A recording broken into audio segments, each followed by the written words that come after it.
There's a line. The liquid still contains dissolved salt. Like the is therefore it is a mixture.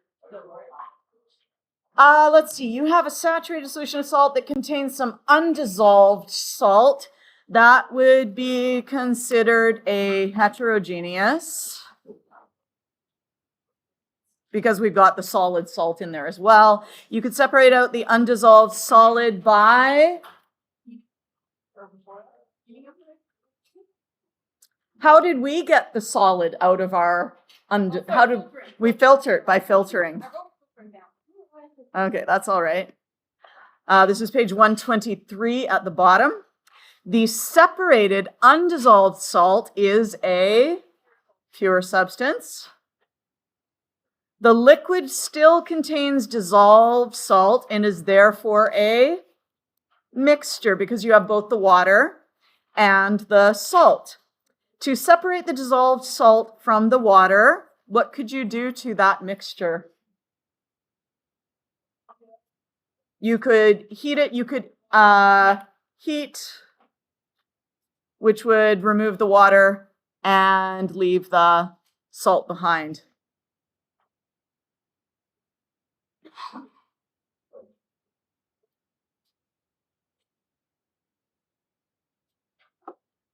Are there any other questions from this little section here?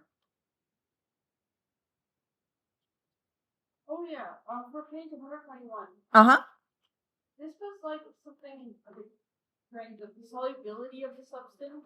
Oh, yeah. You know what? We're going to omit this. Omit. Let's see what else we need to omit. So at the bottom of 121, we're omitting 3 and 4.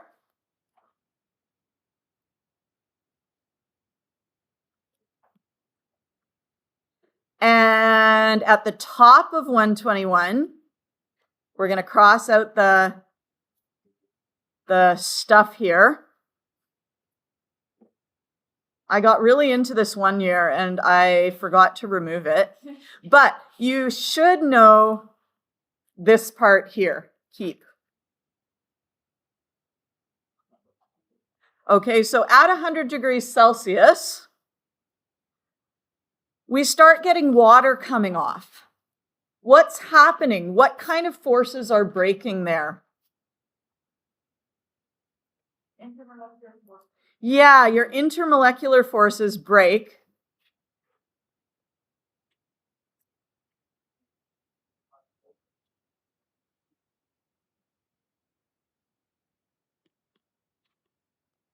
And the water escapes as gas. So this right here, this is H2O gas.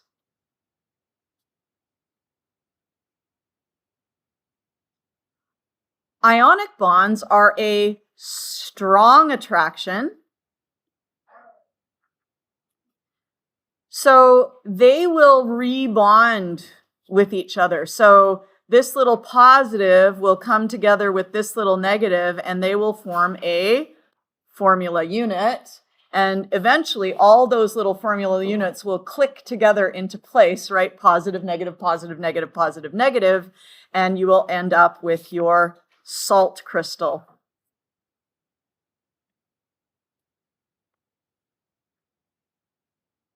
So after you boil so we have like in the salt water, and we boil it, the water will evaporate, salt will stay. And water evaporates, salt stays. Really? Yep. Right. So in the textbook it says the temperature would be much higher because there's enough energy to break the NaCl bond, like really high temperature. Can something be done so something similar to sugar as well? Yeah, but sugar would tends to burn before it melts. So yeah. Okay, but salt will, I mean, you could, in theory, heat it high enough to get the salt crystal to vaporize, but it would have to be like thousands of degrees. Yeah, so. Is good? Okay. Any other questions from this section?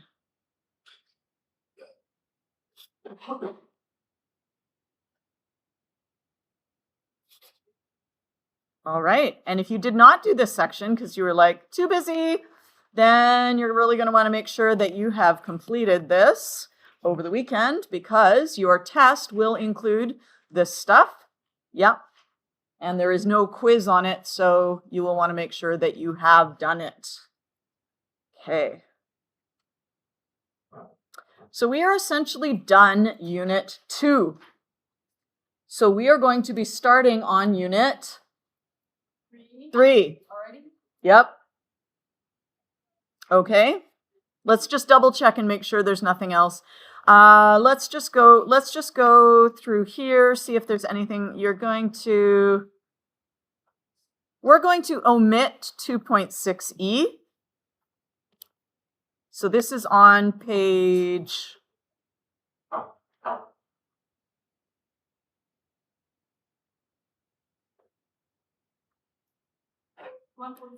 114 to 116. Okay. 113 to 116.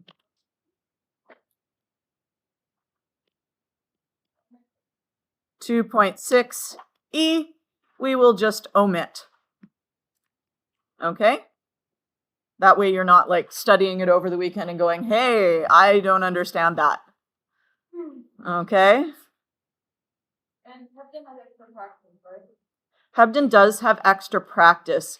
If you are interested, you can read through 2.6d. It just talks about what Tyler talked about already.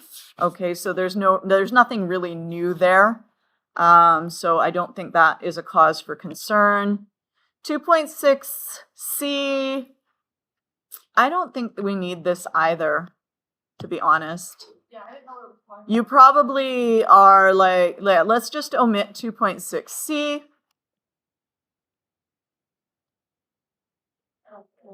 Okay. So if you want to just like on your cover page, you can even be like 2.6c. You can just go, let's omit that. Right? 2.6c. Omit. And what did we say? 2.6e we were omitting. Omit.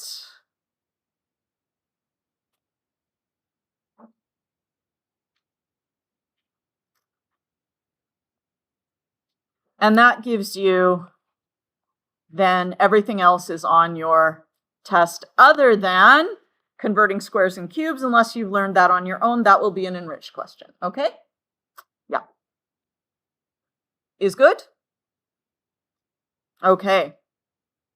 Let's just check out 2.6b just to make sure if there's nothing weird in there. 2.6b. Oh, let's just go through this real quick. We got page 102. Page 102.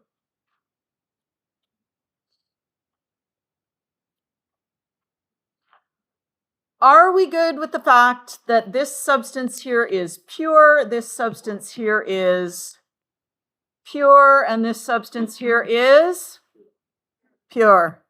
Are we good with that? Yeah. What kind of particles are these in A? What kind of particles? Those are atoms. And how about in B? Molecules, MCs. And in C, those are molecules. What type of pure substance do we have in A? A is an element.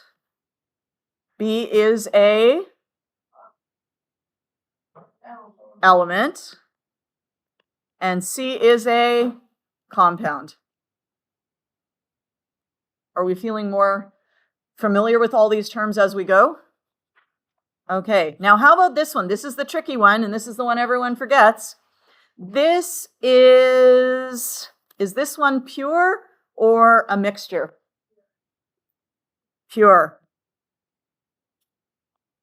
Is it, what kind of particles do we have here? We have a crystal lattice is the overall structure. It is an ionic compound.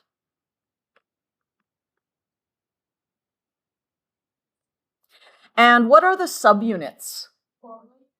We have the formula unit. Yep.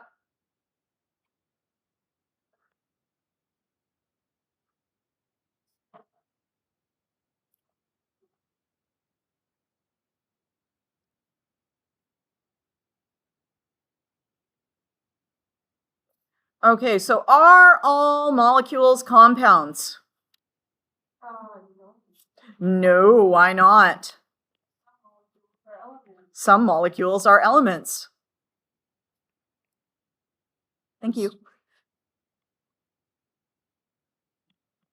And could we give an example of that?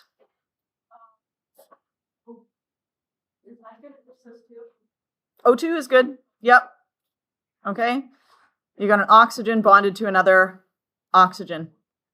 And look at how clever I am for putting those vertically rather than horizontally. I've been in the game a long time. All right. Are all compounds molecules? Nobody got that? That's all right. We'll just keep moving. Are all compounds molecules? No. Why not? Some compounds are ionic. Yes.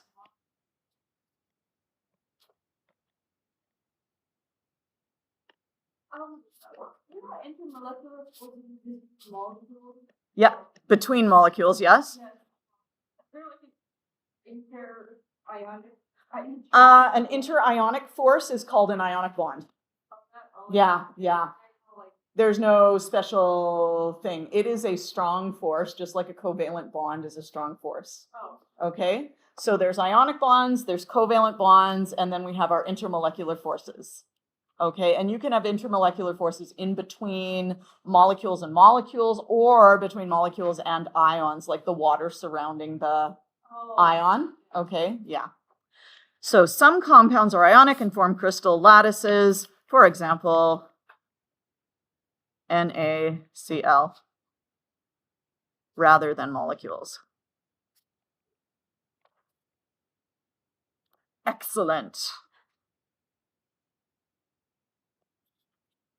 Pure substances, blah, blah, blah, blah, blah, molecular, covalent compound. I think you guys know this stuff already. Pure substances are your elements and your compounds. Elements can either be atomic or molecular, just all the atoms have to be the same. Compounds will either be molecular, which are also called covalent, or they can be ionic. And there we are. There are some questions here. Feel free to answer them if you find it helpful. Don't if you don't want to. Okay, it could be extra studying. So 2.6b is part of what would be on your test. Okay. All right. Are we ready for Unit 3? So let's do it. Let's do it.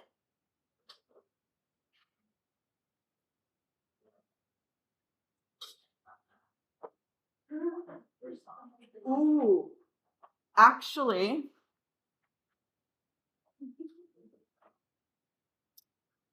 I want to start, I'm going to do Unit 2 and 3 a little bit in parallel with each other. Okay, sorry, 3 and 4. So we're actually going to get Unit 4 today. And then you'll start Unit 3 over spring break by yourself. Yep. It's a review of grade 9 and 10. Okay, so I'm not going to sit here and teach you how to find the protons, neutrons, electrons, and draw Bohr models, because you did that in grade 9 and you did that in grade 10. So what I have provided for you in Unit 3, and you're welcome to have the book today if you want to, but I'll give it to you next week if not. In Unit 3, the first 2 sections are all about finding protons, neutrons, and electrons, what's an ion, what's an isotope, and drawing Bohr models. Okay? I'm not teaching that, but if you find that you need help with it, let me know. Okay? But we're going to do Unit 4 today. Okay, excited. That's the one. Is that it? That's chemistry 11. So you guys can come here and get a workbook.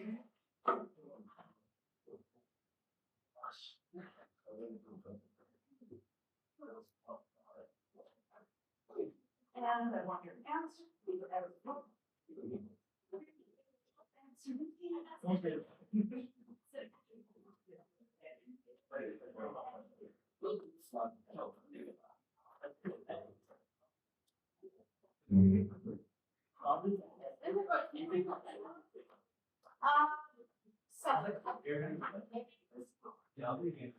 And this unit is also in the medium. I'm not quite sure where I got the answer to these. I will give it to you next day, won't be in for today. Okay, all the answers for the first few are in the book itself. Yeah.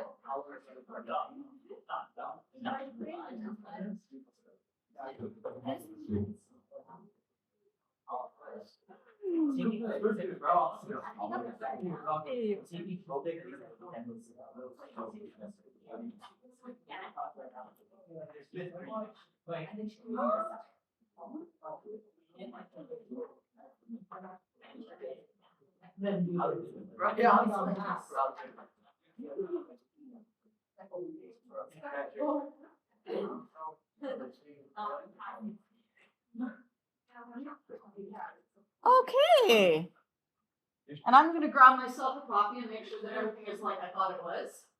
Oh, yes, okay, good.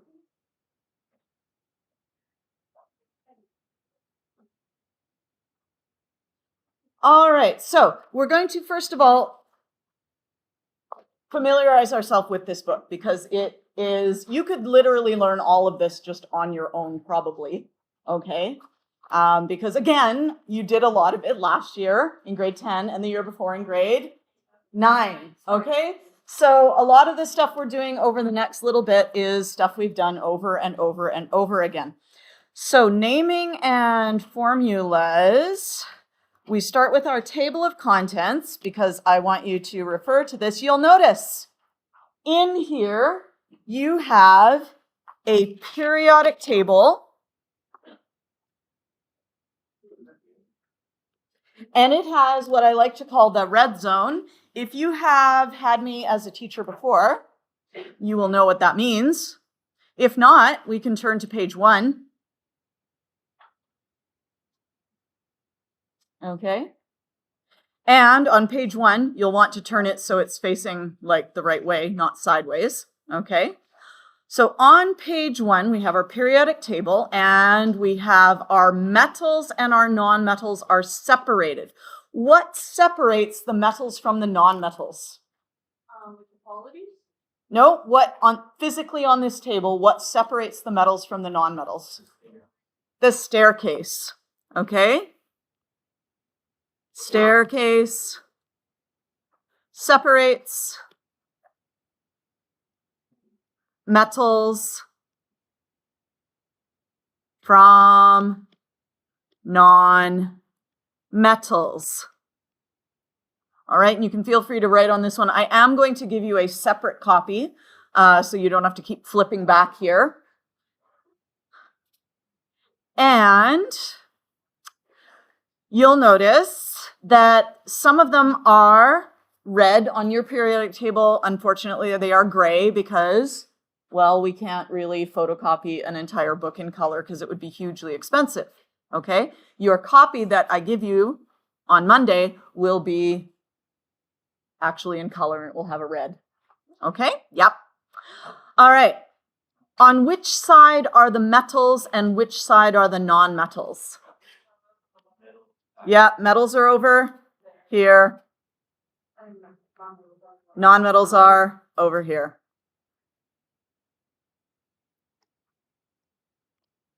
Okay. And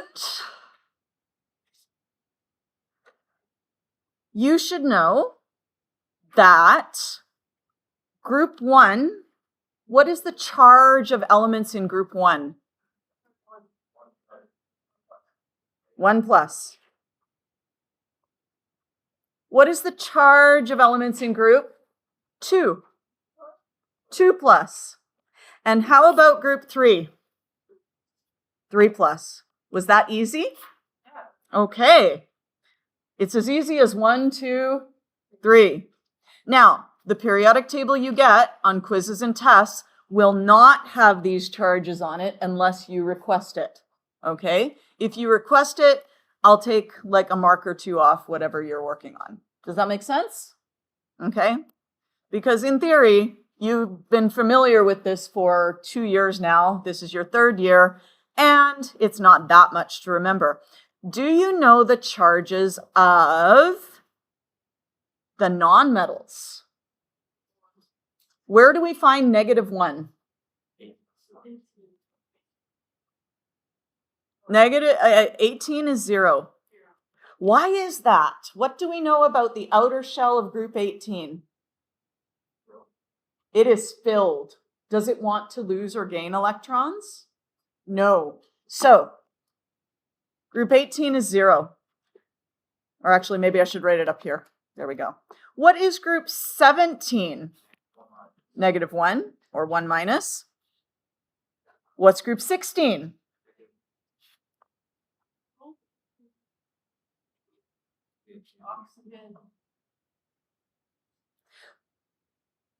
I should have given you the atoms one today.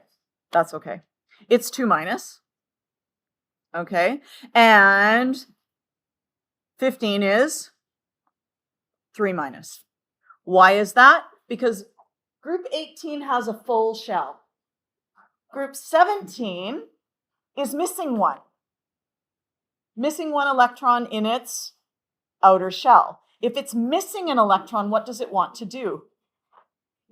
It wants to gain an electron. And if it gains an electron, it becomes -1. Is good? Okay. I really feel like I should give you unit thing as well. Oh, well, it's okay. It's all right. Okay. And then we'll do it on Monday. It's fine. It's fine.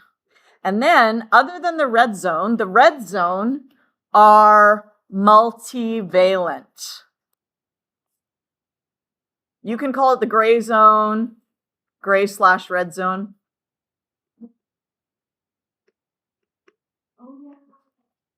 Those are multi. What does multi mean? Many. And valent means charges. Okay? So for example, manganese can be +2, +3, +4, +5, +6, +7, +8. Does anyone want to write that all in here? +2, +3, +4. Don't write it in. Don't be silly. +4, 5, +6, +7, +8. I have run out of room. So you don't need to write it in because do you remember how we tell you what the charge is of those ions? Yes. What do we use? Roman numerals. So you don't need to look up the charge on iron because it will literally say iron bracket 2. And you say, oh, what's the charge of iron? 2. Or it'll say iron bracket 3. And you'll say, what's the charge of iron? 3. So you don't need to look up those charges. So there's no point in labeling them on here because we'll just tell you what they are. Yes? Okay. Now you'll notice in the gray zone, in the sort of like over here, we have a little teeny tiny white little staircase. Yes? That white little staircase, those are not multivalent. They are not in the red zone. And that means that they are not multivalent. That means they only have one possible charge. But I promised you it would be as easy as 1, 2, 3. Did I not? Yes? Okay. Look. Over here, it's as easy as 1, 2, 3. Over here, it's as easy as 0, 1, 2, 3. Okay, you do have to remember the 0, but you know, we do have 0, 1, 2, 3. And guess what? Over here, we're also going to have 1, 2, 3. Anyone want to guess which one is the 1? It's the one that makes the most sense. Silver. There's one of them. +1. Look at zinc and cadmium, one over the other. They are +2. And aluminum, gallium, and indium are +3. Oh. It's as easy as 1, 2, 3. They do not tend to form ions. They tend to just form covalent bonds. Oh, really? Okay? So we just don't worry about those guys. Yeah? Is which one? Zinc? Zinc is not multivalent. Oh, silicon. No, silicon just tends to form covalent compounds. But it's kind of like it can be positive for charge and also can be negative for charge. It's can both be stable. But it doesn't tend to give away electrons. It tends to share electrons. Very rarely does it give or take electrons. It usually shares them. So we just ignore it because it's not going to do it very often. Okay? So we ignore the charge of carbon and silicon. Technically, could they gain or lose 4 electrons? Yes, you can have iron carbide, but it's kind of rare, so I'm not going to worry about it. Okay? So we now know our charges. That's very good. You are also going to get a table of common polyatomic ions. Okay? And what you'll notice is that there are 2 positive, these guys up here are your positive ones. So this is on page 2. And these guys here are your negative ones. I would like you to tell me what letter is that? And I want you to label it for yourself on this period, on this table. What letter is that right there in the middle? L. That's an L. It's not an I. Not an I.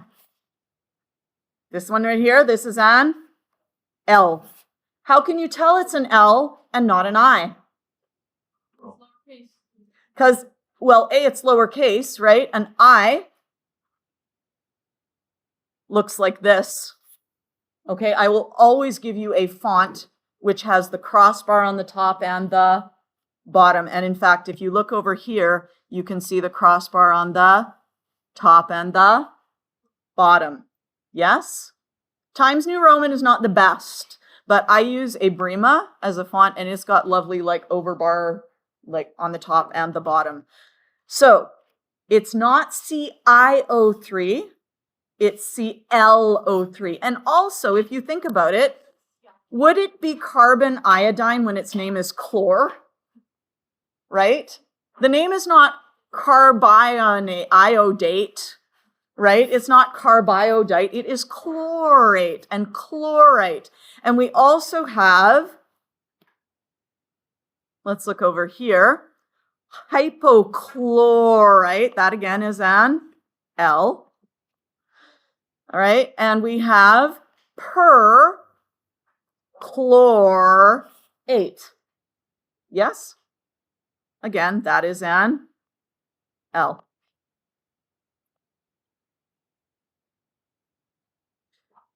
When I write the word or, does that mean use both? Does or mean use both? No, it means pick one or the other, okay? Choose one. Not both. Okay, I know that seems like kind of crazy for me to go into that, but there we are. One other thing you should note is that acetate and ethanoate are the same. Okay, you're like, hey, those are the same. CH3COO minus. Yes, they are the same. Acetate is the common name. Ethanoate is the official name. Okay, you can use whichever one you want. Doesn't matter. I tend to use acetate because, well, it's common. So we've got our periodic table. We have our polyatomic ions. And we have anions for acids. Later on, we're going to get into acids, and the only thing you'll notice about this list is it is more complete than the previous list.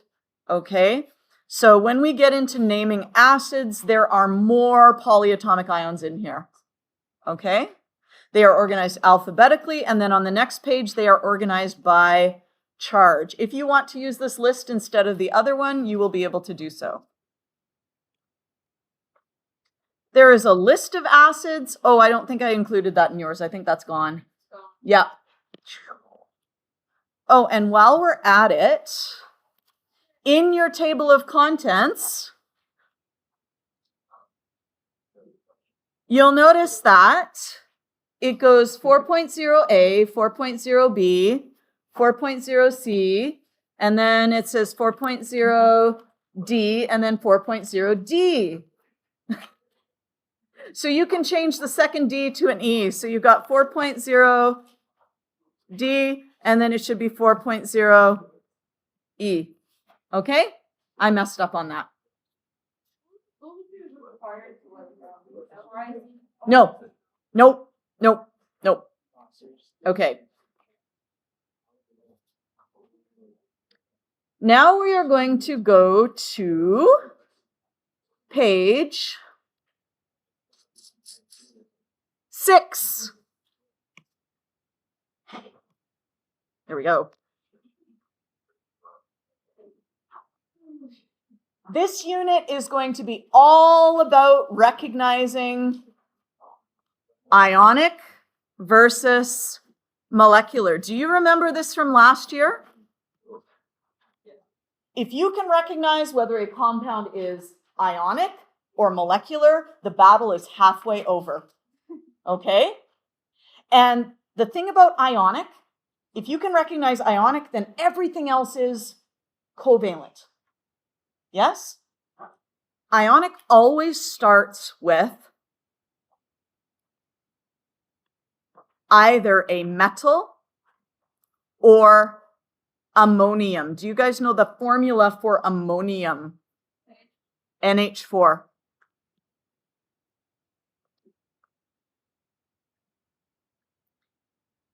And the reason it is so important for you to know this is that the rules for writing formulas are different for ionic versus covalent. Yes? Molecular, covalent, those are going to be two nonmetals. Sometimes people get confused because they'll see a formula and they'll say, oh, it has NH4Cl. Those are all nonmetals. That must be covalent, but it is not. That is ionic because it starts with NH4.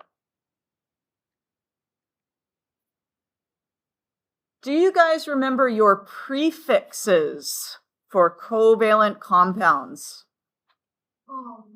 Let's see if we can write them down. Mono. Tell your partner. See if you can get the list from 1 to 10.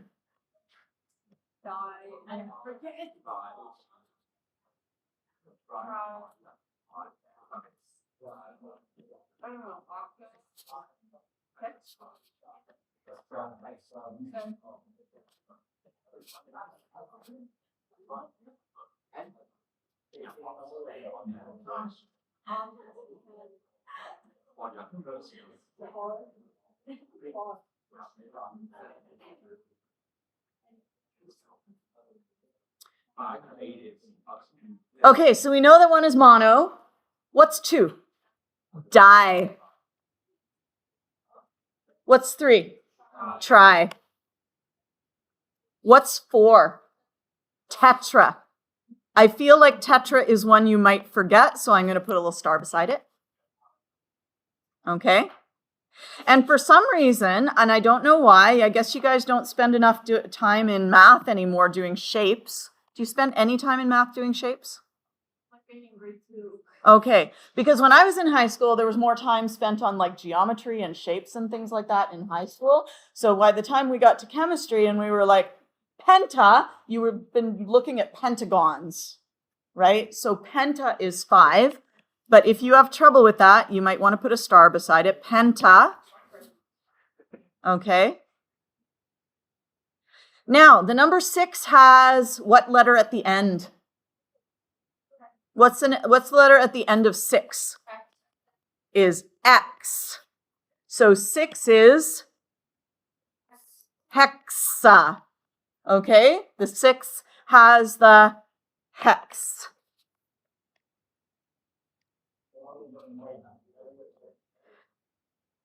So 7, it also starts with an H. So 6 and 7 are H and H. 7 is H, and it stands for hepta. And 8 is octa. 9 is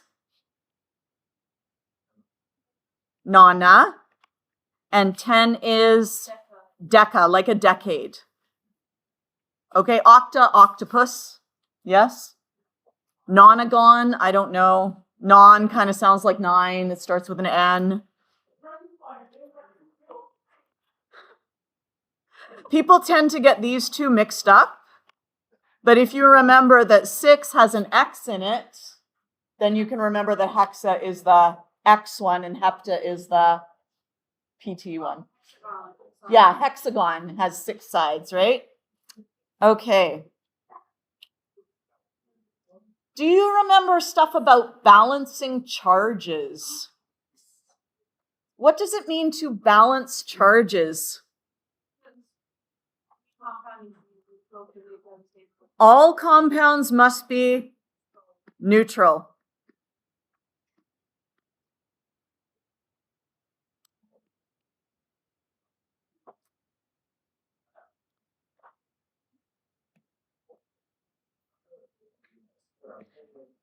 And if they're neutral, then the total positive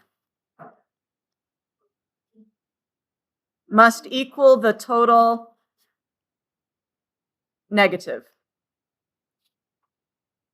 Now, for ionic compounds, you are balancing the charges because you have charged particles. You have ions. Do molecular compounds have ions? No. So you are not balancing the charges. No charges to balance. So don't try and balance the charges in your, because sometimes people will do that and they'll be like, oh, I don't understand. The charges aren't balancing. But if you've got all nonmetals, you are not balancing charges. Okay? So we have our molecular compounds. They include the metals, nonmetals, but they also include the metalloids.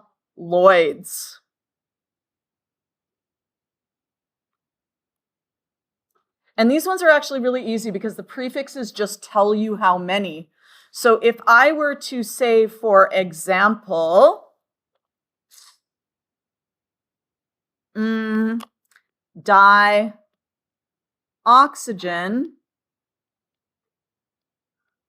tetranitride, what would that be? What would the formula be? O, where does the 2 go? Down at the bottom. O, N, 4. So those are super easy, yes? As long as you know your prefixes. So by sometime the end of next week, you should have your prefixes memorized. Yes? Yes. So I think I just want to being there, remember? 9, 10, but I think you usually don't put the mono prefix unless it's oxygen. So carbon monoxide. You don't put the mono unless it's on the second word. On the second word. Okay, so mono only goes on the second word. Yeah. Okay, so these guys over here, if we had aluminum carbonate, you would go to your periodic table and you would look up aluminum and you would say Al. And you go to your periodic table and you say, oh, Al is here. And this is in the little mini staircase area, yes? 3 plus. Aluminum is 3 plus, because remember, these guys are 3, these guys are 2, and this one is 1. Yes? As easy as 3, 2, 1, or 1, 2, 3. Okay, so we have Al, which is 3 plus. Carbonate, is that an element, or would we find that on the polyatomic ion chart? Polyatomic ion chart. So let's go find that.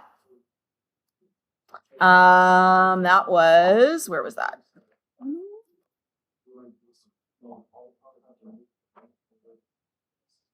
So carbonate is under C. It is CO3 2 minus. What does that mean, CO3 2 minus? That means you've got how many C's? 1 C. How many O's? 1, 2, 3. O, O, O. And that whole little group has a 2 minus charge. Yeah? Okay.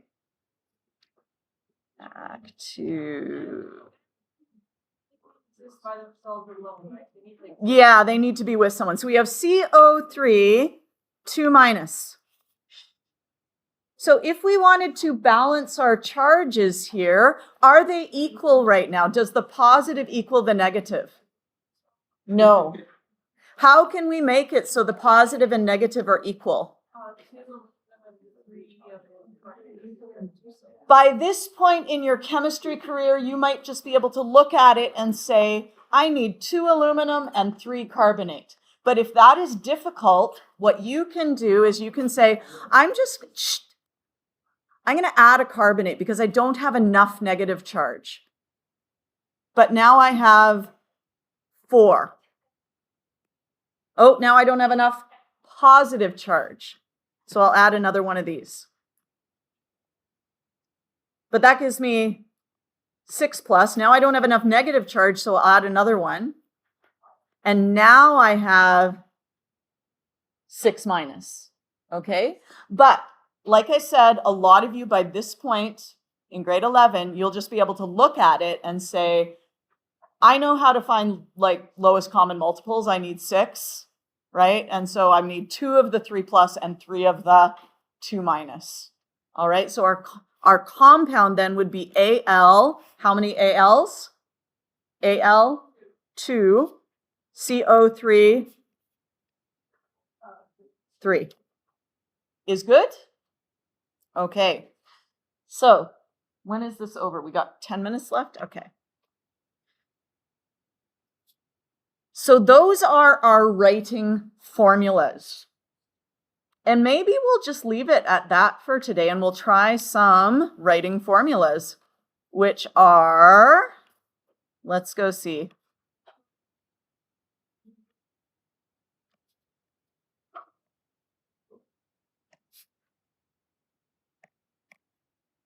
(4.4a). So this is on page 59. Yep. Naming comes first, but I decided to go with formula writing because there we are.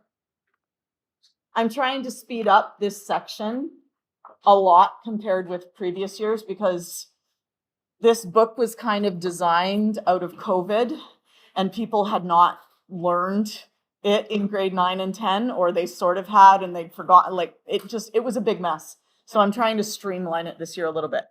So basically, all you need to do anytime you want it is you write the formula for each ion. So for sodium chloride, for example, you say, I go on my periodic table and I look up sodium.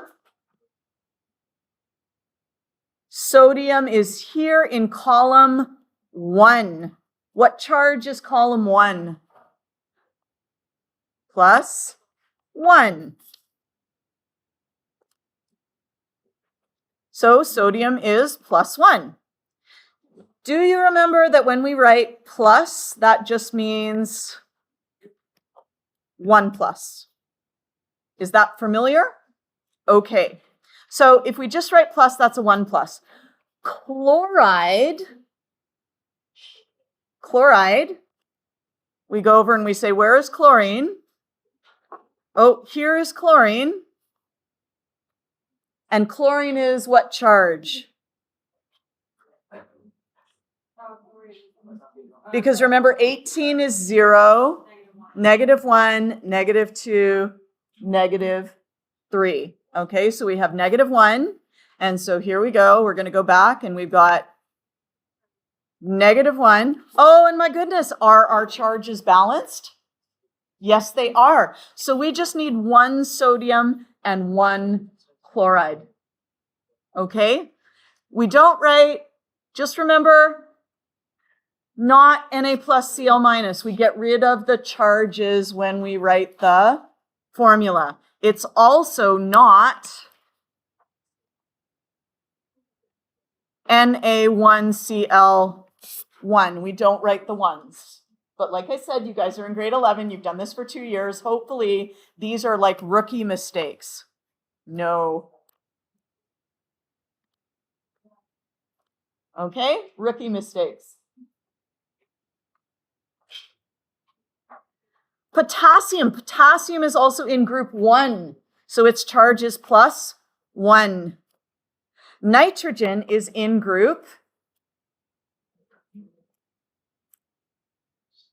It's in group 15. And remember, it goes 0, -1, -2. Nitrogen is in -3.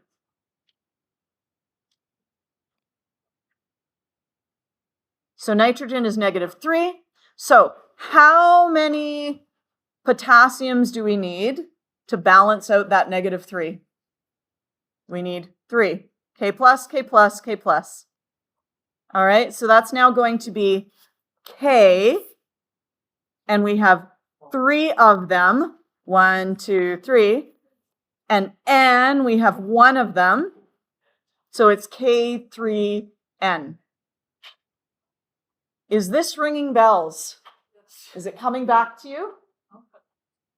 Anyone where it's not ringing bells at all? And you're like, whoa, hang on.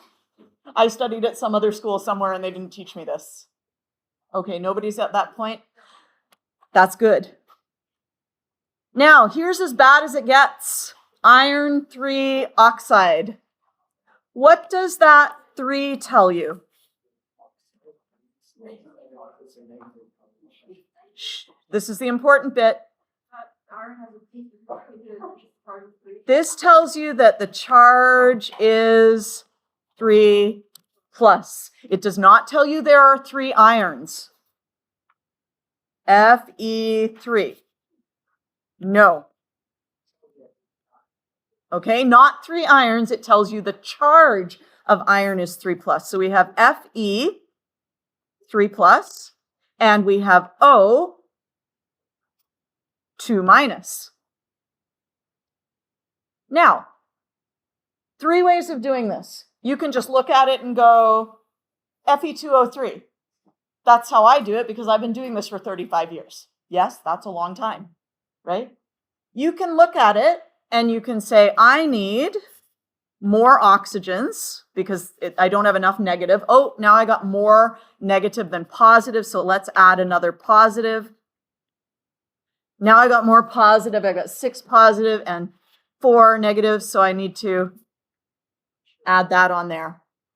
Okay? That would give me 2 Fe's and 3 oxygens. Many of you, though, may at this point have learned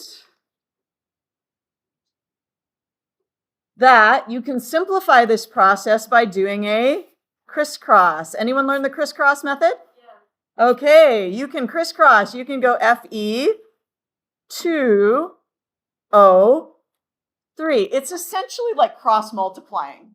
Do you know what I mean? Like you're ending up with the lowest common multiple of each of them. Okay? If you like that method, that's great. The only thing to be aware of with that method is, let's take a look at this one. Tin 4 oxide. Tin is in the red zone. What is the charge of tin? It's not one of our 1, 2, 3s. The charge of tin is 4 plus. So we have SN, 4 plus, and O, 2 minus. Crisscross. You get SN, 2, O, 4. If you crisscross, you will need to check to see if you need to simplify.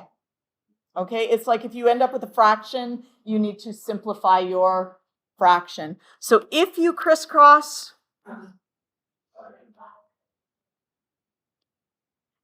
you might need to simplify.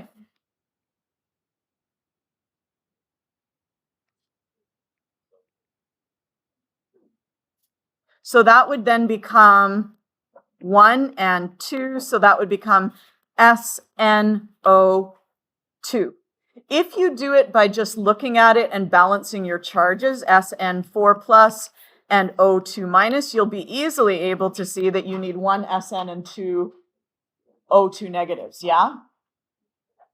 So, in addition to studying for your test, you could do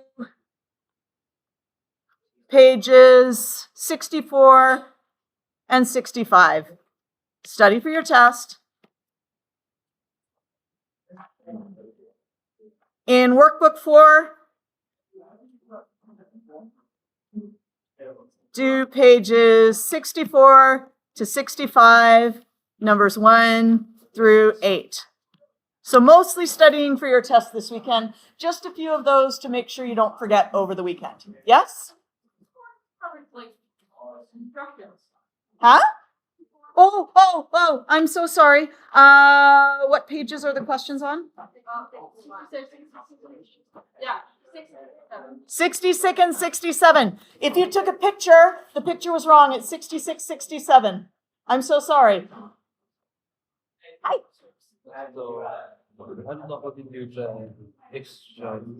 Okay. So what you would do is we know that 1 milliliter is equal to 1 centimeter cubed. Okay, because we've memorized that. Memorized. And that gets you then to 25.0 centimeters cubed, and we need to now convert that to millimeters cubed. Do you know how to do that part? Yeah. Okay, then there you go. So it's kind of like, is it gonna be exact? Is it gonna be on the test? It will be, but it's enriched, so it doesn't count if you don't do it. Okay? Yeah. Is it okay if I see your notes for the periodic table that you wrote? Yes. But, I don't think I got. Absolutely. Where was that?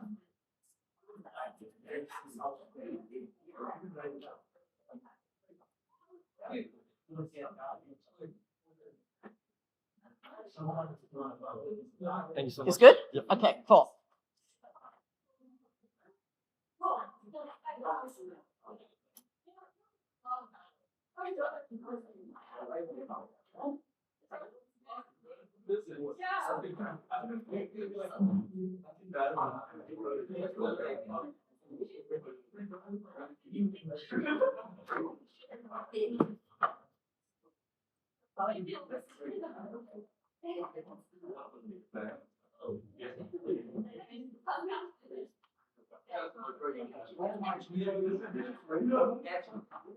Oh, wait, my hand's on. What?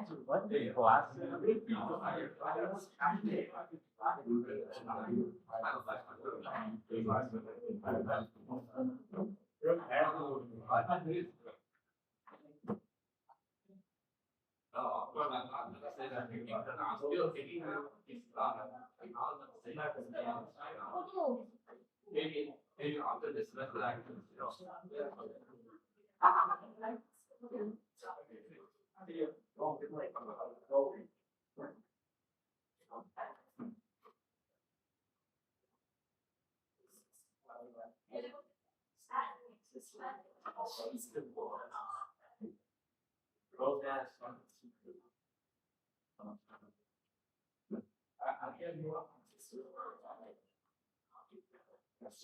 That's just from my blood. It's just in there. That's from your dad.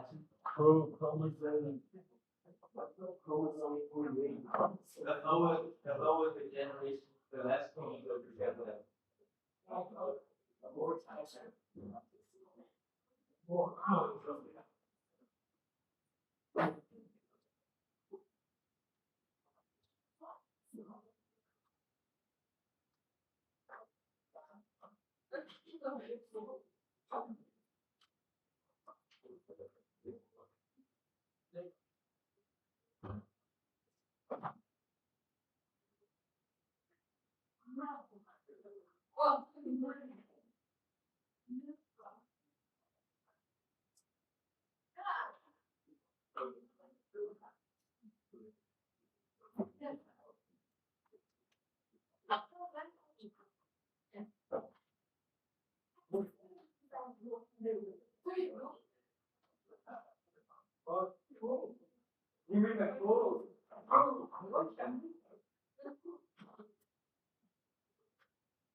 Go back.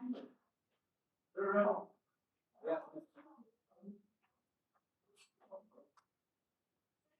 I know.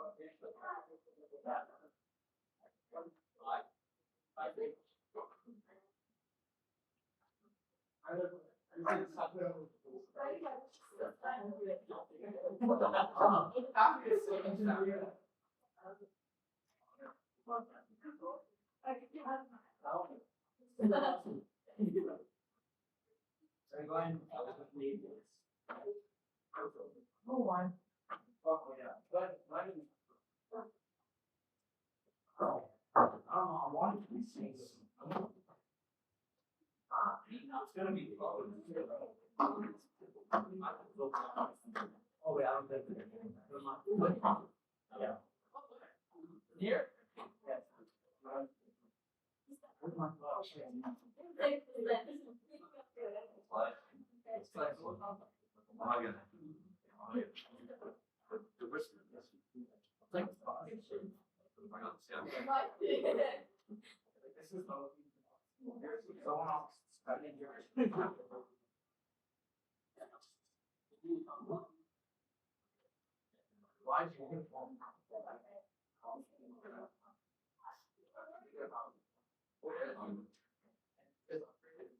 All right, let's get your quizzes back to you. Okay. Yes. Can I take a quiz now? Like, Yes. So you need To point the unit conversion quiz. Okay. Conversion quiz. Anyone else need to take a quiz? You need to take a quiz. Oh no, did you take it? Yeah, you're not on there. Okay, never mind. Yeah.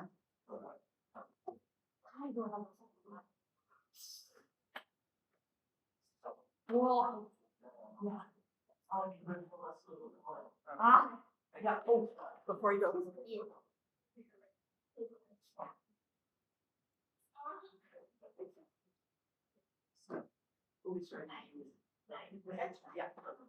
All right, let's get your quizzes back to you. Let's see, we've got metric conversions. Sunbed. Charlotte. Ella.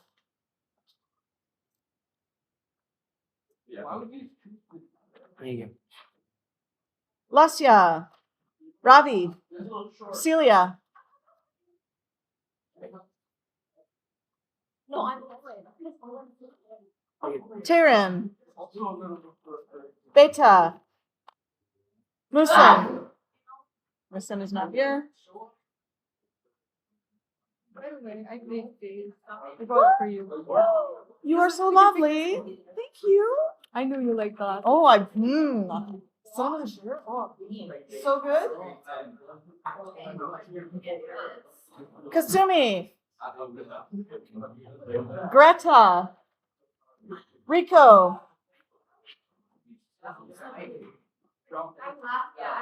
Yeonju. Gustavo. Chelsea.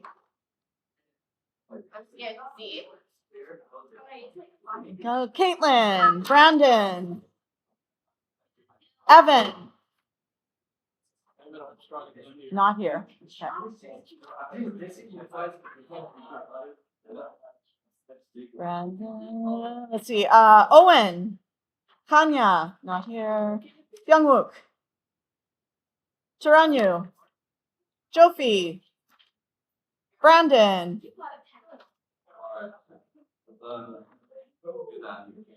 Jofi, Mohammed, Yuna, Matthew, Gustavo.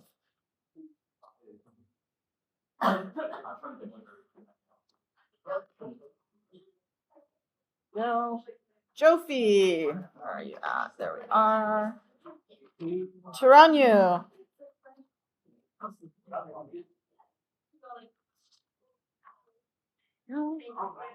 Yes.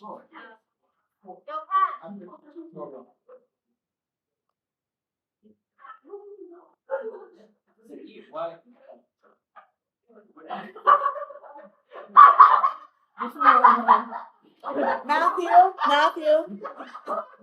I'm sorry, I went the wrong way. Yeah. No. I'm so sorry. Oh my God. Okay, yeah. I handed the quizzes back to the wrong person. Oh my God, I don't know why it's so funny. Yeah.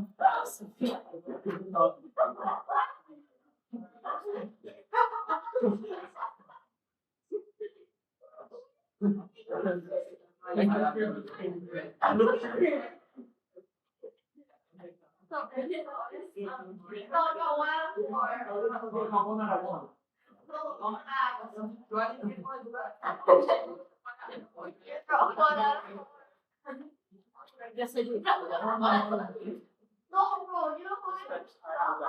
Hang on. Listen.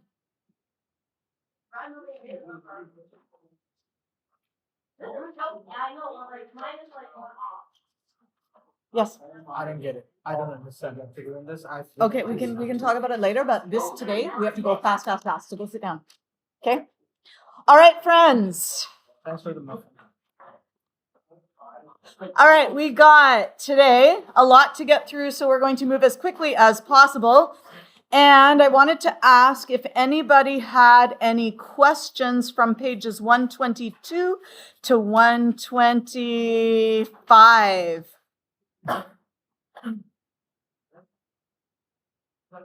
Anybody have any questions on there? Nope. Okay. This will be on your test, so just letting you know that. I also wanted to let you know that, let's go to our cover page, table of contents. We are going to, because we're basically done this unit at this point, we're going to cross out 2.6C because it's got more stuff in it than we need. Okay, and we're going to cross out 2.6E because it's got more stuff than we need. So on your cover, 2.6C and 2.6E. Those are not on the test. Okay?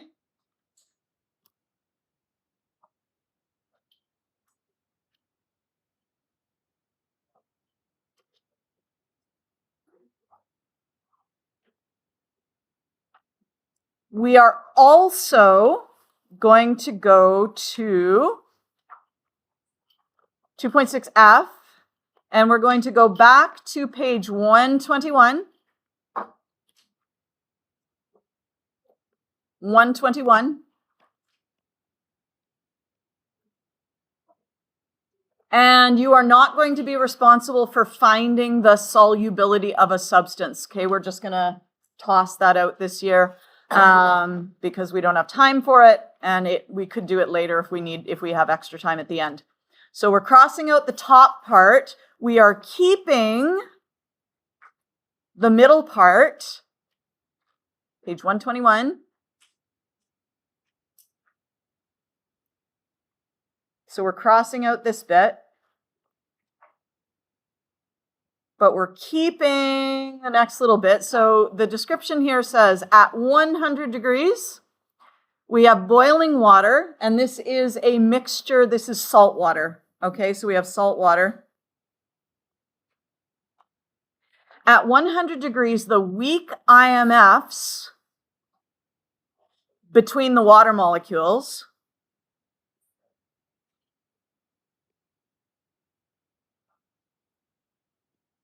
break. Okay, so we have little IMFs down here, here,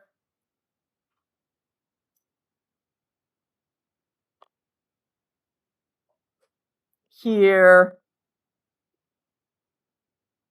Okay, those IMFs break, and then the water escapes as a gas. So this little molecule right here, that is H2O gas.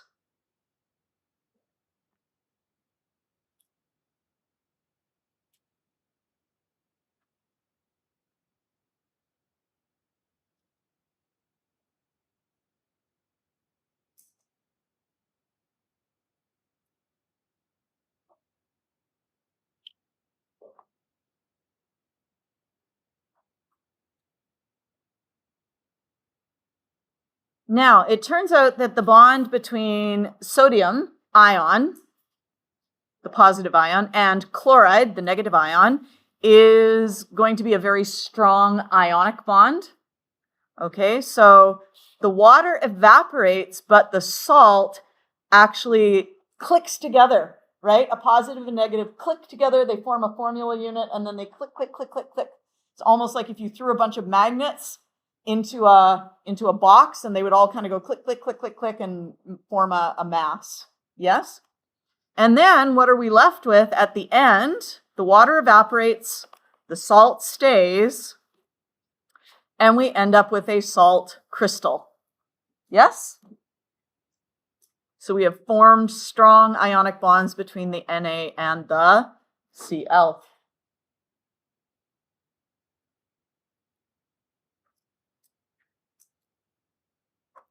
So what is happening here? We have water liquid is becoming water gas. So the IMFs between water and water break.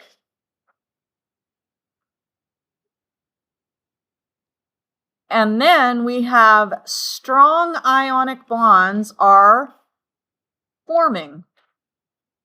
So what we really have here is we have, do you remember what NaCl is really like? Is it together when it's aqueous? Or is it Na and Cl when it's aqueous, dissolved in water? When it's aqueous, it is apart. So we have really Na, we really have Na plus aqueous plus Cl minus aqueous goes to NaCl solid. Is good? Okay. This is a physical change. It's not a chemical change. Blah, blah, blah, blah, blah, blah, blah. That's good. Let's take a look then. That's good. That's good. And we're going to cross out at the bottom of the page this number 3 and 4 business here. We do not need that. We're going to omit that there. Okay. And then there are some exercises. Those are the exercises we already did. That's good. Let's move back to, no, that one's done. We omitted that one. That's omitted on the front page. And just so you're aware, 2.6D is part of it, but there's nothing in here that Tyler, yes. No, we have not gone over 2.6D. Or was that your question? What was your question? 122? It was part of yesterday's homework. Oh, last week I didn't do it. Now, to be fair, I was all caught up in the parent-teacher interviews and I forgot to post the homework last night. So if you didn't do it, now would be, you can do this over the weekend. Okay. And just a reminder, when is your test? Tuesday. When am I not available for Flex? Tuesday. So if you want to study over the weekend and come ask me questions on Monday, I am available Flex, I am available lunch, I am available after school. Okay, so lots of opportunity on Monday, but you can't get like a little last minute reminder from me because I will be teaching my 11 Enrich students something about gases. Okay, all right. Now we're omitting that one, and 2.6b, we are going to talk about this one a little bit. 2.6b. Here we go. And this is on page 102.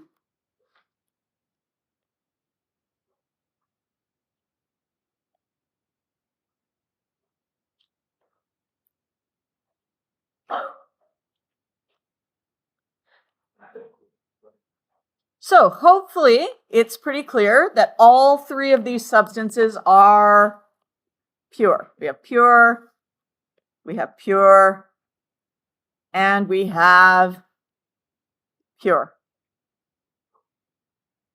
And that's because in each of those samples, all of the particles are the same.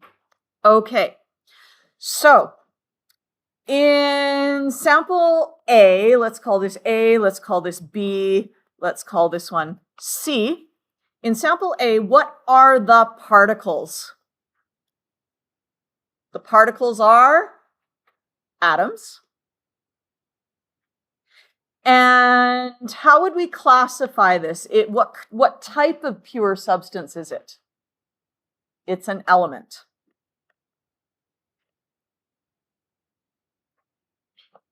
In substance B, what are the types of particles?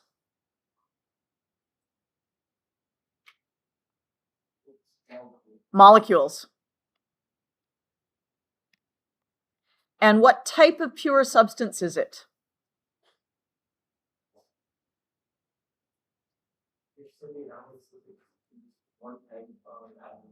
Yep, there's just one type of atom, so it is an element.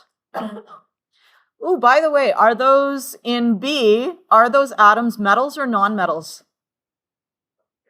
They're nonmetals because molecules are all made of nonmetals.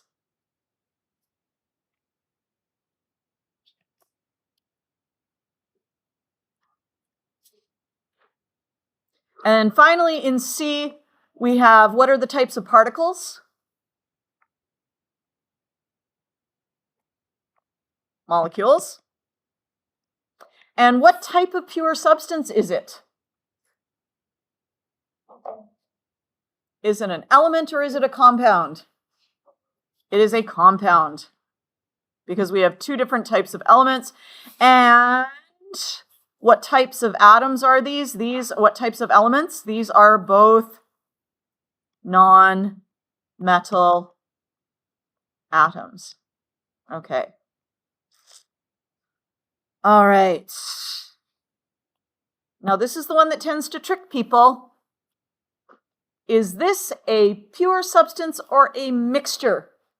Tell your partner, pure substance or mixture.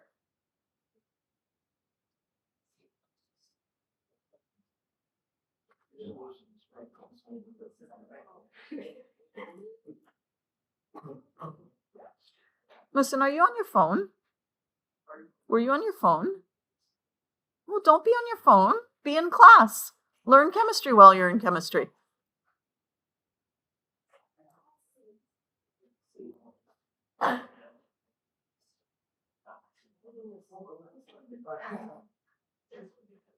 All right.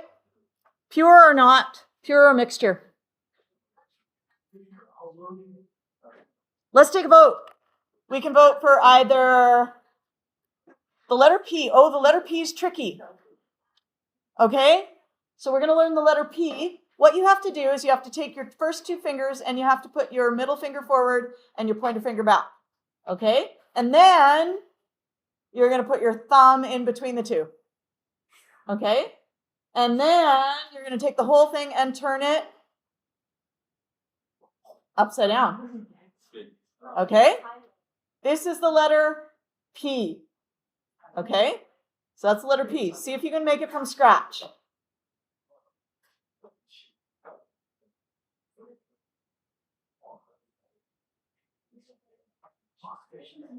And if you can't do it, you can just be like P. Okay? So if you're like, that's too hard, I'm just going to do a P, you can do it like that. All right? P. And I don't know if this is true or not, but I was told once by someone that it's literally P because it looks like someone is taking a pee. But I don't know. That's what I was told, but I think that was just someone's way of remembering it, maybe. Anyway, so we have the letter P, and then there's mixture, the letter M. You take your first three fingers, you hold your pinky with your thumb, and then you wrap your first three fingers over the top. Okay? So pinky holds your thumb, and then you got three fingers overlapping it like that. Okay, so let's do an M. And let's do a P. M, P. And if you're like, I cannot do that, you can just do P, and then you can do like M. Okay? So if you're like, this is too much, you just like do P and M. All right? So if you think it's pure, you're going to make a P. If you think it's a mixture, you're going to make an M. 5, 4, 3, 2, vote. I have a mixture of answers. Ha ha ha ha ha. It is pure. It is pure. What type of substance is this? What type of pure substance? It's a compound. What type of compound? It is an ionic compound, and this is a crystal lattice. What types of elements is this made of? Yeah, it's a metal plus a non-metal. There's a reason that I like to put metal first, is that when you are writing the name or the formula, the metal always comes first. Okay? Metal plus non-metal. And what do we call a single unit of this thing? That's called a formula unit. Okay. And that brings us to the questions over on the right. Are all molecules compounds? Have a discussion with your neighbor. Are all molecules compounds?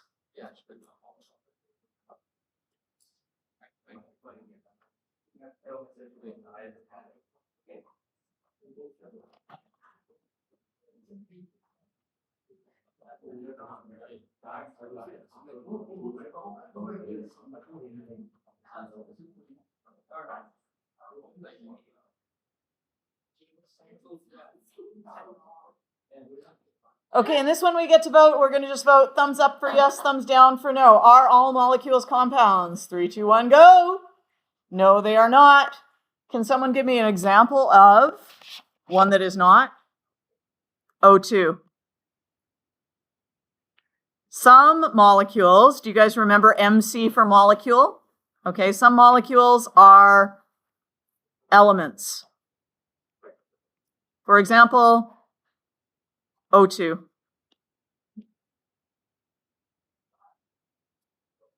Okay. Are all compounds molecules? Have a discussion with your partner about that. Are all compounds molecules?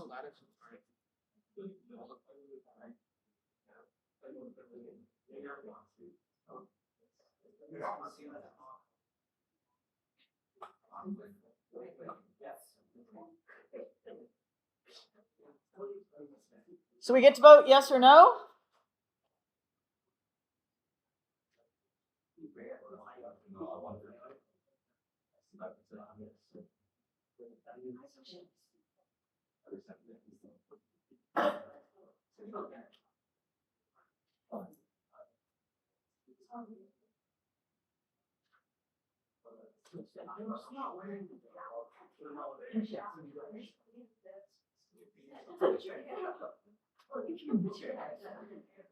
Okay, yes or no? All compounds are molecules. No, they are not. Whoa, why not? Some compounds, ionic compounds,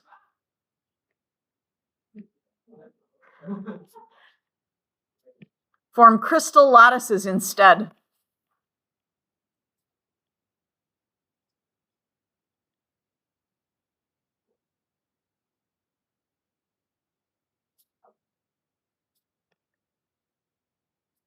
Okay, so there we go.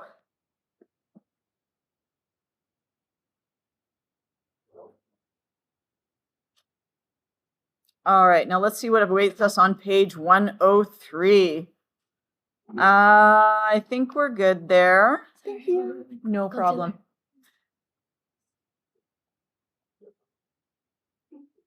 Hopefully you guys are familiar with this idea here. We have our pure substances, which can either be elements or compounds.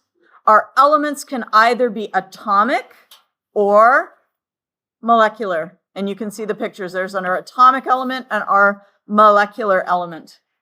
We also have our pure substances or compounds, which can either be molecular / covalent. Those are two names for the same thing. For example, water, or they can be ionic, in which case you get your crystal lattice like NaCl. Is good?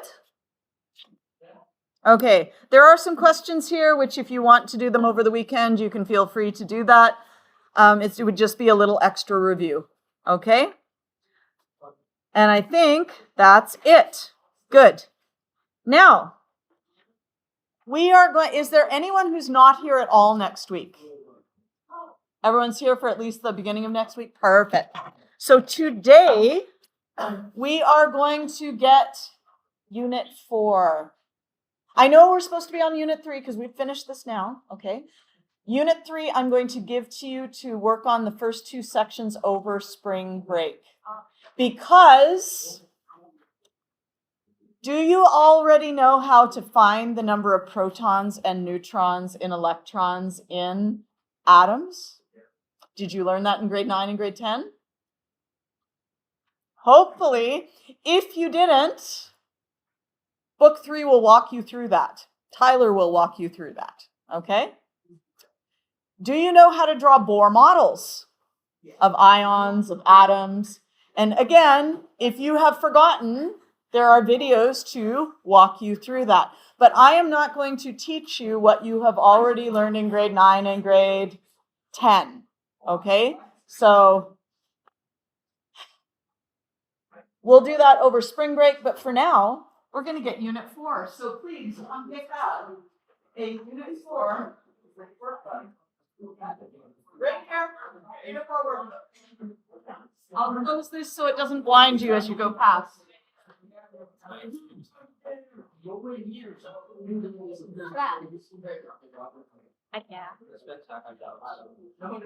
Why? How is NaCl not a molecule? It's not a molecule because molecules are bonded covalently and are made only of nonmetals by definition. Because molecules, unless it's like a giant molecule, like a biomolecule or something, molecules are generally discrete, which means they have a constant composition. Whereas NaCl could be like N37, Cl37, or Na1 million, Cl1 million. H2O is always two hydrogens, one oxygen. Yes? Understand it now. I don't. You've confused me even more. Okay, well, then That- just pretend I said nothing. Okay? Actually, I know what you're saying, but then I'm gonna have to revise. Okay. Okay. But how am I supposed to explain this to my Chinese friend? Do you know Chinese? No, unfortunately not. Too bad.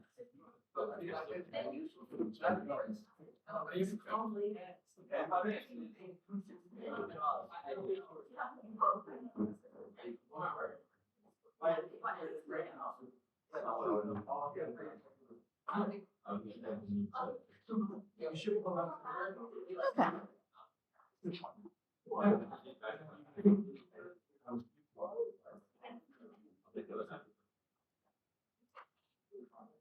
All right, so we're going to start off by taking a look at our table of contents. Okay. And this one is just a little bit different than yours because I changed my mind today about what we were going to do. So I was going to give you workbook 3 and then I gave you workbook 4. And so I don't actually have, this is last year's version. So one thing you will want to do is on your cover,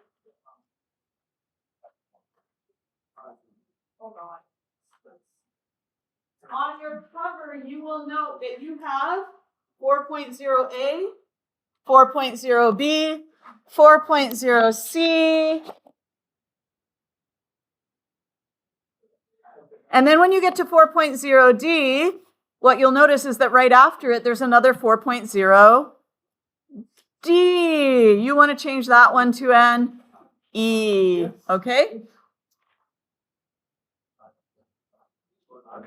So on your book, go down, it says A, B, C, D, D, F. Change the second D to an E and then it'll make sense.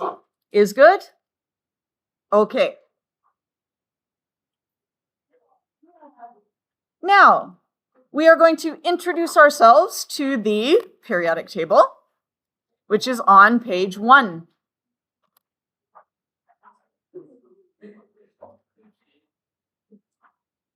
Now, this periodic table is a little bit special because it contains a red zone, okay?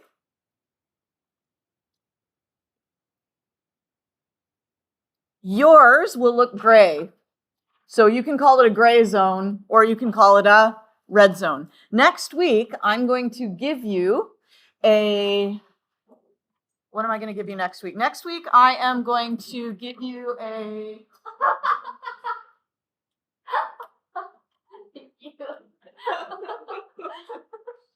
Next week, I'm going to give you one that actually has it printed in red so that you'll have like a red zone. But for now, you'll notice that we have our metalloids are in another color gray over here. All right.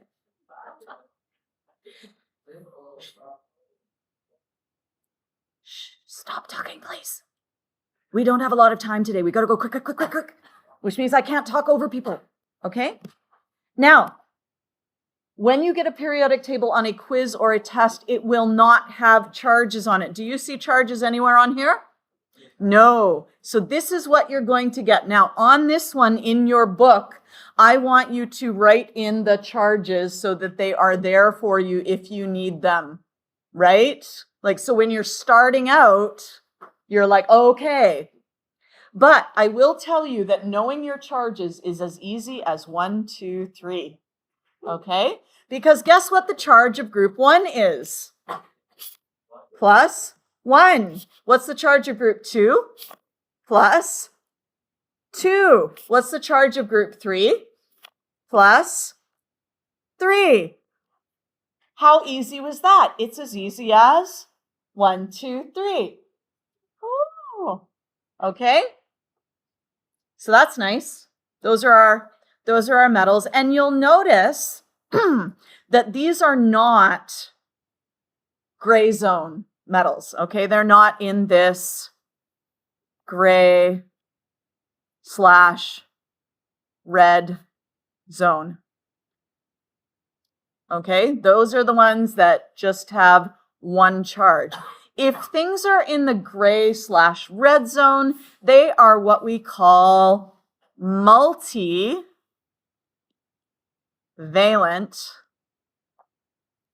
metals.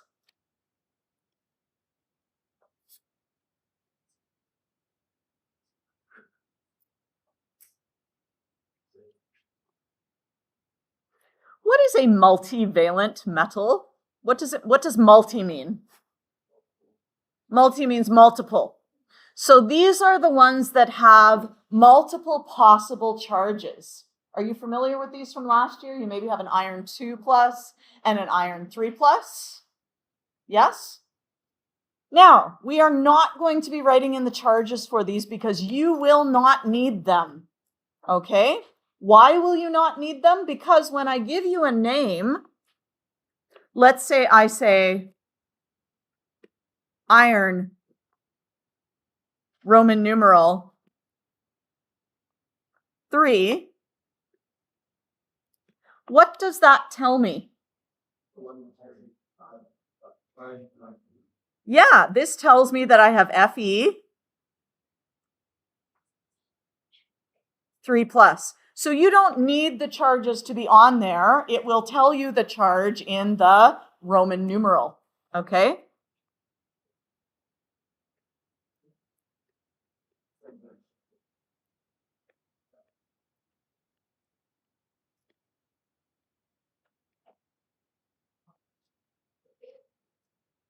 And you'll find out why I am all about this being called the red zone, because red zone metals need Roman numerals.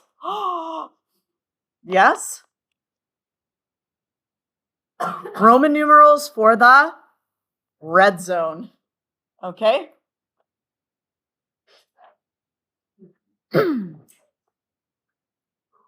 So that takes care of almost all of our metals. Now, where do our metals end? Our metals are everything on the left. Where do the metals end? Yes? Yeah, okay, so the metals end at the staircase. So if we go to the left of the staircase, we have our metals. If we go to the right of the staircase, we have our non-metals. And the dividing line is the staircase.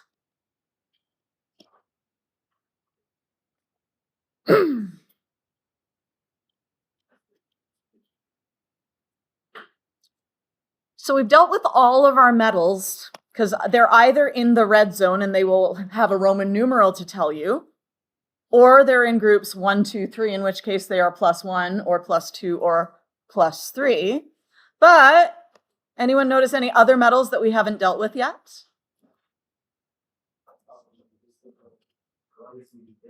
Yeah, we got these little ones in this little, like it's another little mini staircase. Yes? But once again, remember I said it would be as easy as 1, 2, 3. And maybe you'll notice that we have 1, 2, 3. What's the charge of the 1, the silver? 1 + 1. What's the charge of the 2, the zinc and the cadmium? +2.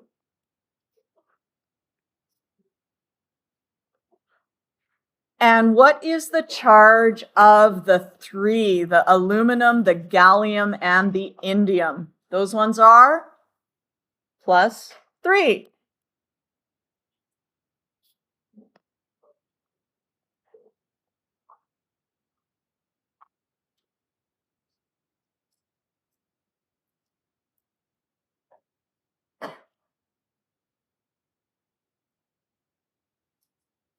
So this is very nice. We had 1, 2, 3, and we have 1, 2, 3. Everyone always wants to get excited about carbon and silicon and be like, oh, they can be ±4, but really, carbon and silicon do not tend to form ions. They tend to bond covalently. So they tend to be neutral atoms when they're in compounds.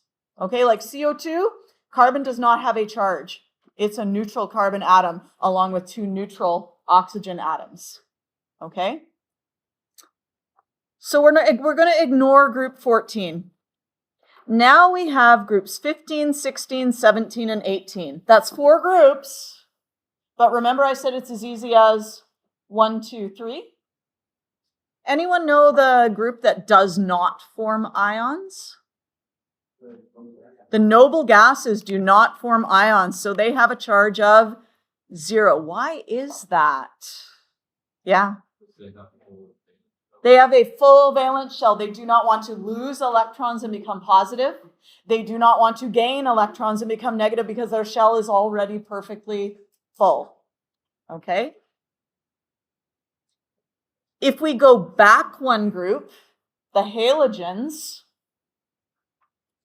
fluorine, chlorine, bromine, iodine, group 17, they don't have a full shell. They are missing 1 electron. So what will they tend to do? They will tend to gain an electron. What charge do they become if they gain an electron? Negative. So these guys are -1. Oh, and guess what? So it goes 0, -1. What's the next group over group 16? -2. And the next group over is -3. Okay? Now, if you have a brain fart on a test and you're like, I would like a periodic table with the charges on it, I can sell you that for a couple of marks. Okay? So I can be like, yes, you can have this, but it'll cost you a couple marks. I'll have to decide how many based on the test, what it's out of. Because if it was out of 10, 2 marks would be a lot, but if it was out of 50, then 2 marks is not as much. So it would depend on what it's out of. Okay?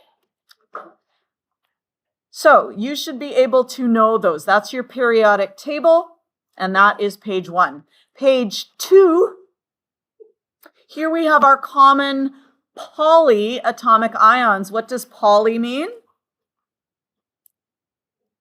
Poly means many. So we have many atoms in an ion. So for example, we could have a nitrogen with 4 hydrogens attached. Hydrogen, hydrogen, hydrogen, hydrogen. I made those too small. I can barely fit the H's. Okay? This whole thing, this little group, has a +1 charge. That is ammonium. It contains 1 nitrogen and 4 hydrogens, and you will find it, because it is positive, up in the positive ions. Sometimes people miss it because there aren't very many positive ions. There's really just ammonium and mercury 1, which is bizarre, and we'll talk more about that later. Okay, mercury is its own little bizarre little beast. Okay, now there's lots of negative ions, lots of anions. A few things I want you to watch out for. And again, I want you to write these things on this copy. You won't get these things on the copy that you get on a test. So let's start with chlorate. What is that letter in the middle? What is that letter? It is an L. It's not an I.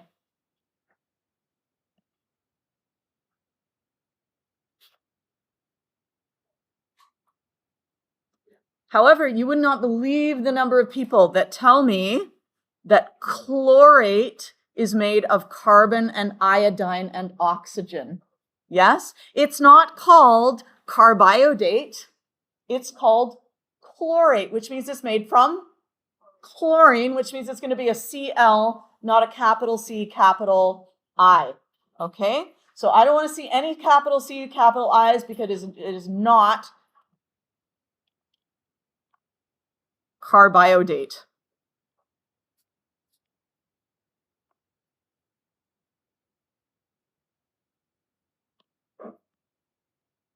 Okay, no. Same thing with chlorite. So it's all those chlor ones. Now they are in alphabetical order, so that means that the other two chlorine ones are not where they're supposed to be. They're not with the cl because they've got little extra things that go on top. We've got a hypochlorite, so that's an L. And we've got a perchlorate, which is also an L. Okay? I will always use a font where the I has a bar on the top and the bottom, so that the L is going to look like this, and the I looks like this. Okay, I am not going to use a font where they both look like the number 1. Okay, that's ridiculous. And the font that I have, the number 1 usually looks like this or like this. Okay, so they're all distinct from one another. All right, what else have we got here that needs noting? We have acetate and ethanoate. What do you notice about those two? They are the same. Okay, you get to choose. Acetate is the common name. And this is the official name.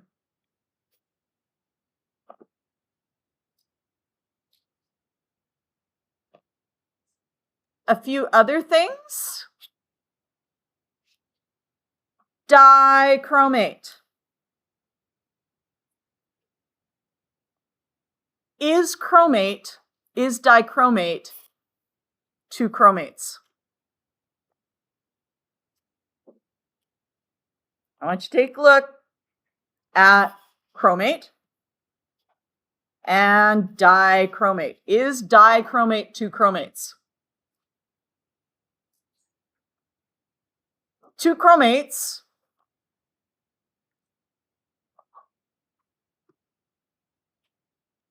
not dichromate. So don't give me two chromates when you get dichromate, because dichromate is its own little beast. Dichromate is not two chromates.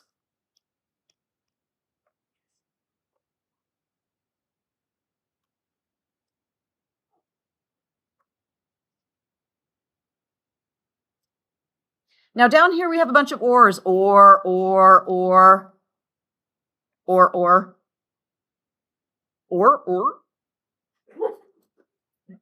Like a seal.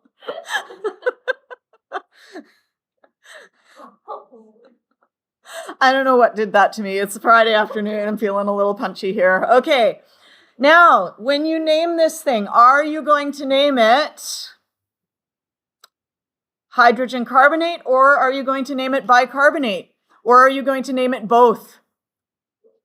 Are you going to make a choice, or are you going to use both names?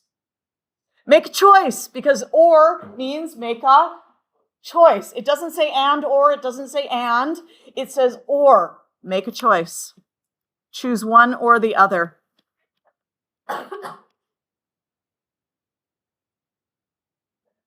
I get people naming the compound twice. I'm like, don't do that. That's just a waste of your time, right? You pick one. Just pick one. I don't care which one. They're both correct. Yes? Personally, if I'm writing it, I like to write bicarbonate because that's shorter. Hydrogen carbonate is just longer. Okay? But you should recognize the names, because I might say sodium hydrogen carbonate and you're like, oh, hydrogen carbonate. Even though it says two words, it's just one thing. Yes? Even though this says two words, hydrogen sulfide, I don't try and balance this thing with hydrogens and sulfides. I just say that's just one thing. Okay? So those are our polyatomic ions. The next page, we will be doing acids this year, which may be new for you. I don't know if, did anyone name acids in grade 10? Didn't think so. Maybe? Yeah, okay. If you did, you're just a little bit ahead of the game, but we'll be learning them from scratch, okay? And in order to have variety in the names of the acids, I have provided a huge quantity of extra ions, okay? Ones that are not so common, all right? Bromite, bromate, borate, benzoate, all right? All kinds of different ions. We have more ions. They're organized by charge. We have a list of acids. And now on page 6,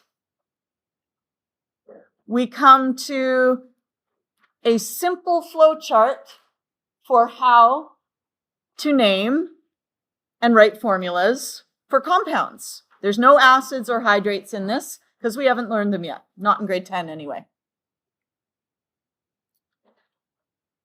It is vitally important that you be able to tell an ionic compound from a molecular / covalent compound because there is a different set of rules for one and the other. All right, so you need to be really good at that. If you cannot do that, then you are screwed. Yes, fortunately, ionic compounds are really easy to identify.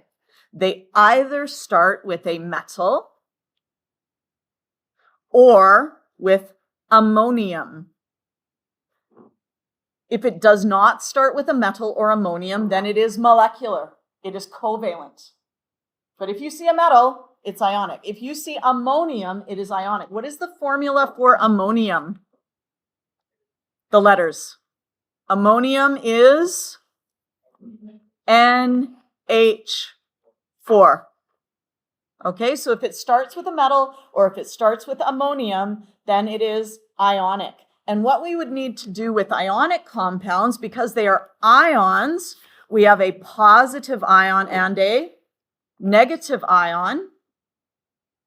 What we're going to have to do is balance the charges. Do you guys know what I mean when I say balance the charges? It means that the total positive has to equal the total negative because all compounds are overall neutral.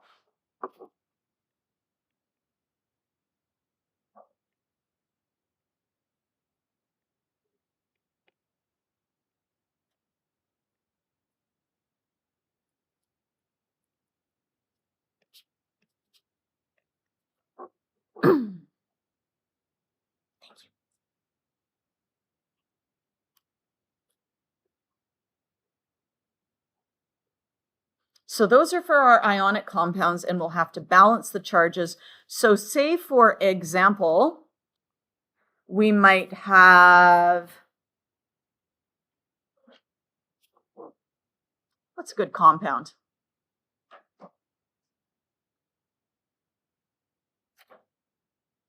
Iron.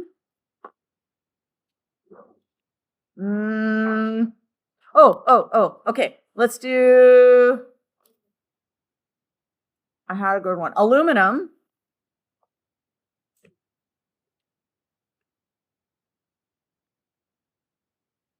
Carbonate.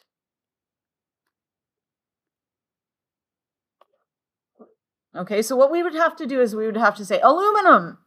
That's a metal. It's ionic. I have to balance the charges. So I would say, where is aluminum on my periodic table? It is over here.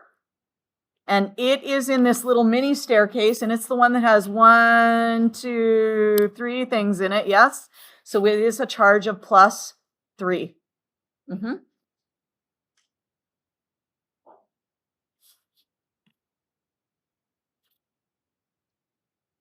So Al, 3+. Carbonate. Now, is carbonate just carbon, or is it a polyatomic ion? And if you don't remember, don't worry, we'll spend a little time learning how to tell the difference. Anyone remember carbonate? Just plain old carbon, or is it polyatomic? It's polyatomic. Anything that ends in ate or ite is automatically polyatomic. Okay, but like I said, we'll get more into that later, but we can then go look on our table of polyatomic ions and say carbonate is CO3 2 minus.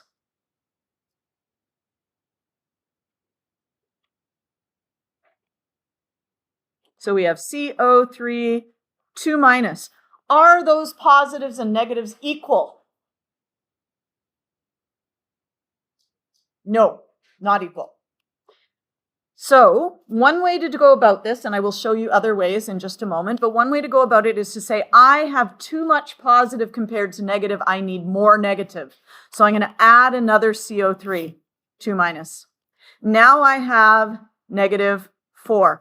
Oh no, I don't have enough positive charge. So I will add another Al3 plus. That gives me 6 plus. Oh no, now I don't have enough negative charge, so I'll add another one of these, CO3, 2 minus, and now I have, with all of them, now I have -6 and +6. Now those charges equal out to 0, and so I can say I have 2 aluminum, Al2, CO3, 3. Is good? Okay.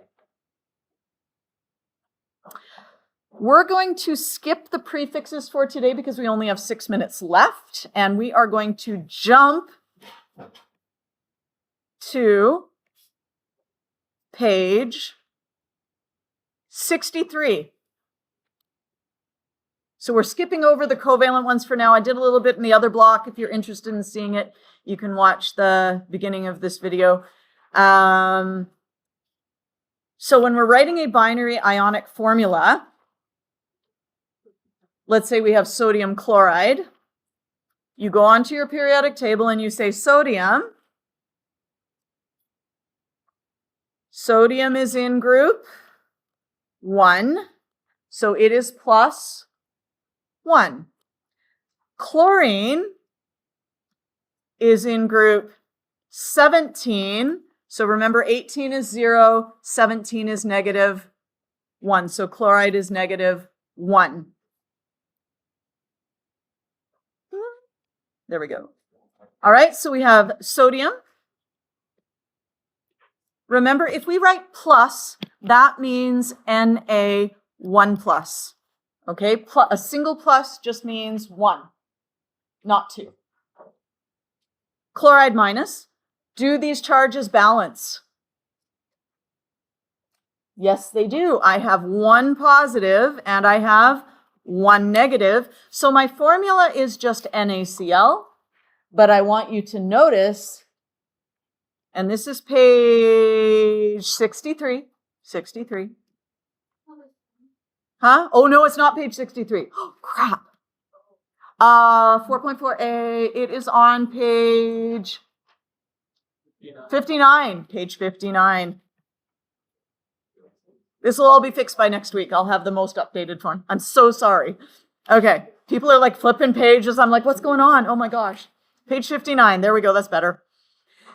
Now, a couple things. You guys probably won't do this because you're grade 11, but you never know, you may have forgotten. Do not write the charges in the formula. Do not do that. No. Okay? Also, Na1, Cl1, no. If there's just 1, you just leave it blank. Yes? Potassium nitride. Potassium is in group 1. Therefore, what is its charge? +1. Nitride, we can go look up nitrogen. Nitrogen is here. So we have 0, 1, -1, -2. It's in the -3 group. All right. So we go back here and we say nitride is 3 minus. So how are we going to balance that out? We need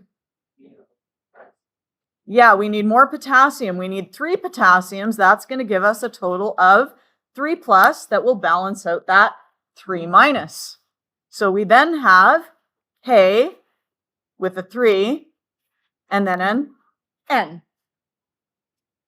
We are going to go like 1 or 2 minutes after the bell. I hope you're okay with that. All right. I'm trying to get us out of here like quickly, but it'll take a minute. Now, what does iron 3 mean? Does that mean we write Fe3? No. It means that we have iron, Fe, and the charge is 3 plus. Oxide is 2 minus. We're going to skip looking it up, and I'll assume you can do that on your own. You can do this by saying, I don't have enough positive charges, or perhaps you have learned the crisscross method. Anyone learned that one? Okay. You take the charges and you crisscross them. So the 2 comes down to live beside the iron. So we end up with Fe2. And then we end up with the O. And the 3 comes down beside the O, Fe2O3. And you'll be able to see if we had 2 of these, that would equal 6 positive. And if we had 3 of the oxygen, that would equal 6 negative. That gives us a balanced charge.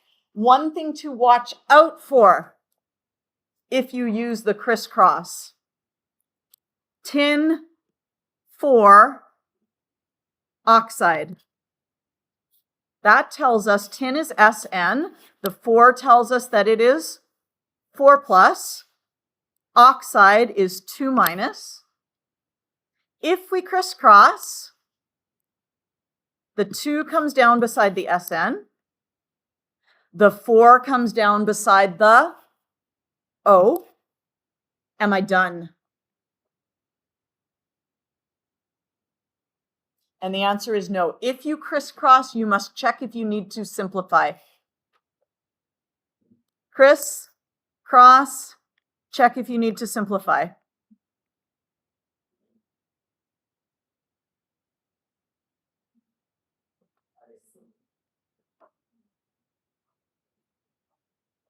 Okay, so here it's just like a fraction. You need to reduce it to lowest terms.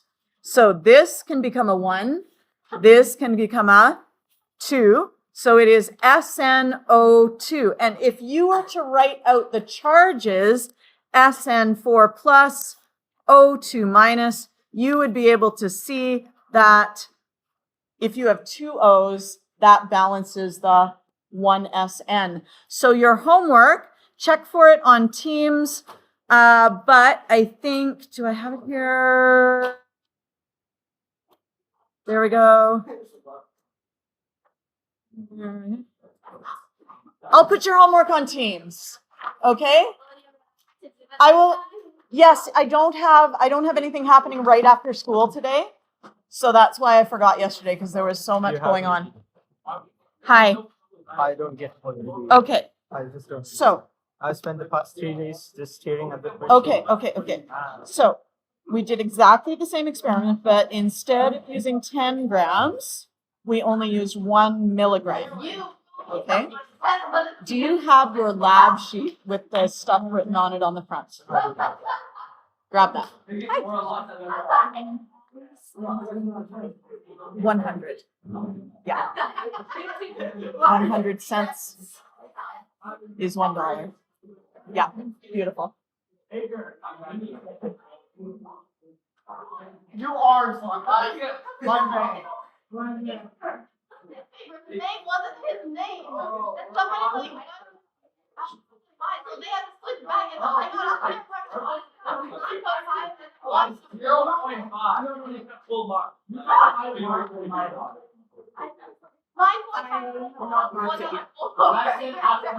Sorry. Okay. Finish your project. Pardon me? Oh, thank you. Thank you. It's still on there. Yeah, that's okay. So here we go. So you're going to use this vocabulary here to answer this question. So You are now using, we started with 10 grams, now we're using 1 milligram, which is 0.0001 grams. So how would you compare these two amounts? By 1/4, like 100 times less. It's 10,000 times less. I don't know. Oh, okay. Okay, so this is 1,000 times less than a gram, right? This is 10 grams, so it's 10,000 times smaller an amount. So when we made our solution, did we make a saturated or an unsaturated solution? Saturated. Yeah, because we still had solid, right? In this one, It will be an unsaturated solid. because we're using 10,000 times less solid. Yeah, but then it's Okay. still going to be a suspension, right? It is, no, if it's unsaturated, that means all of it has dissolved. Yes. I'm going to write it right here. Yes. So that I don't mess up. Yeah, perfect. Hi. 14? None. It forms covalent bonds. Shares electrons. It doesn't form a charge. And are you gonna 13. litter? Plus three, plus three, plus three. Oh, Boron tends to boron. bro, after we realized that Matthew's test wasn't his, everyone started laughing like so hard. They started laughing because you were laughing like crazy. What should I be studying for? What should you be studying over the weekend? You should be studying. You should just make sure you were good on all your quizzes, right? Oh no, he's asking for himself. For you yourself? Oh, I thought you were I did. asking for her. Yeah. Okay. What class do you take now? It's him, and new media. Okay, well, I don't know what you should be studying for the weekend, because I'm not your teacher, so I don't know what you got coming up next. Him's the best. Comes the best. Yes. Is this it? Do I write anything more? First experiment was a saturated solution, How can you- unsaturated solution, because we have 10,000 times less solute. So the chances are it will not saturate I'll just write the solution.